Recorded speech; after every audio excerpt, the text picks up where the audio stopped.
పెద్ద ఎత్తున పార్టీ కార్యకర్తలు, లీడర్లు, అదేవిధంగా 134 డివిజన్ కార్పొరేటర్ శాంతి శ్రీనివాసరెడ్డి గారు మరియు 135 డివిజన్ మా సబితక్క గారు ఇక్కడికి వచ్చారు.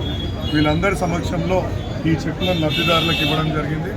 ఇది కేసీఆర్ గారు ఆయన ముఖ్యమంత్రిగా ఉన్నప్పుడు ఇవాళ ప్రతి ఒక్క ఆడబిడ్డ వాళ్ళ బిడ్డల పెళ్లిళ్ళు చేయాలనుకున్నప్పుడు ఇబ్బంది పడొద్దు అనే ఉద్దేశంతో దీన్ని ప్రవేశపెట్టి దీన్ని ముందుకు తీసుకుపోతున్న తరుణంలో, అదేవిధంగా ఇప్పుడు వచ్చిన కాంగ్రెస్ ప్రభుత్వం కూడా దీన్ని ముందుకు తీసుకుపోతున్నందుకు సంతోషంగా ఉంది.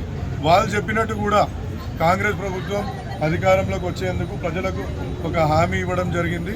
దాంట్లో ఏంటంటే కళ్యాణ లక్ష్మి చెక్తో పాటు తులం బంగారం కూడా ఇస్తామని వాళ్ళు చెప్పిండ్రు.